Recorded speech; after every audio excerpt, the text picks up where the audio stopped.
समाचार पत्र नहीं पढ़ते हैं, क्योंकि जितने का पेपर आता है उतने की शाम को सब्जी की व्यवस्था हो जाती है लोगों की, तो पेपर ज़्यादातर लोग नहीं पढ़ते हैं। यूट्यूब से तमाम यूट्यूबर साथी भी हैं जो आपको न्यूज़पेपर की कटिंग सूचना दे देते हैं।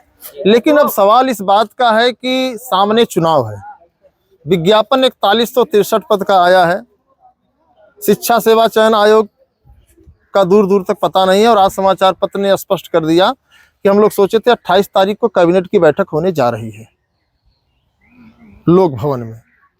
तो अब क्या है कि जब न्याय विभाग ने उसे वापस कर दिया तो 28 तारीख को मुहर लगना संभव नहीं है। तो ऐसे में हमें आपको जबरन मानना होगा कि सरकार शिक्षा सेवा चयन आयोग को लेकर के गंभीर नहीं है। तो ऐसे में तैयारी तो हम आप कर रहे हैं, सरकार को नौकरी नहीं चाहिए, नौकरी आपको चाहिए। आपकी एक एक दिन उम्र कम होती जा रही है। अब ऐसे नहीं कम हो रही कि आप 32 साल के हैं तो 31 साल के हो रहे हैं, आप 32 के हैं तो 35 की ओर भाग रहे हैं बहुत तेजी से। और ज़्यादातर यहाँ साथी ऐसे हैं जो 30 प्लस हैं, और कुछ लोग ऐसे हैं जो 40 प्लस भी हैं। लेकिन सवाल इस बात का है किया क्या जाए। अगर हम यूं ही राम राज्य तो देख ही रहे हैं कैसा शांतिपूर्ण तरीके से चल रहा है कि भाई कोई बोल नहीं रहा है, चाहे महंगाई हो, चाहे भ्रष्टाचार हो, चाहे बेरोजगारी हो, कोई नहीं बोल रहा है।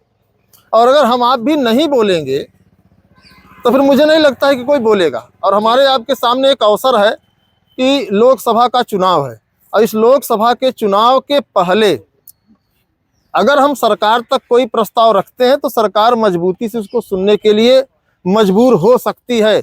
जरूरी नहीं है। फार्म भरने वालों की संख्या 13,19,000 है, और सक्रिय रूप से अगर देखा जाए जो मेंटली कि यार मुझे नौकरी इस बार ले लेना है, शायद 13,000 लोग होंगे।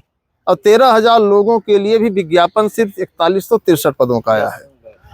हमारी लड़ाई लगातार 2016 से इस बात को लेकर के चल रही है कि जो प्रदेश में पद खाली हैं, चाहे माध्यमिक में, चाहे प्राथमिक में, चाहे असिस्टेंट प्रोफेसर हायर में, या फिर पुलिस दरोगा आज वैकेंसियों में, क्योंकि आप दरोगा भर्ती से छट के यहाँ आए हैं, क्योंकि आपने कई पैदान देखने के बाद तब 60 साल नौकरी का जो है आप जो है प्रयास कर रहे हैं। तो ऐसे में क्या है कि अगर हम आंदोलन भी नहीं करेंगे, सरकार के सामने एक लंबा प्रस्ताव भी नहीं रखेंगे, तो हम लोग फिर सरकार से कोई उम्मीद नहीं कर सकते। तो आप लोग बताइए कि क्या आंदोलन की रणनीति बनाई जाए, और उसमें आप लोगों का क्या योगदान हो सकता है। बिल्कुल सर, बनाया जाए। समझ रहे हैं ना। कुछ लोग कहेंगे भाई क्या योगदान हो सकता है और आप कितनी इसमें सक्रिय भूमिका। देखिए अकेले हम नैनी रहते हैं, ये आपके यहाँ रहते हैं, राजरूपपुर में रहते हैं।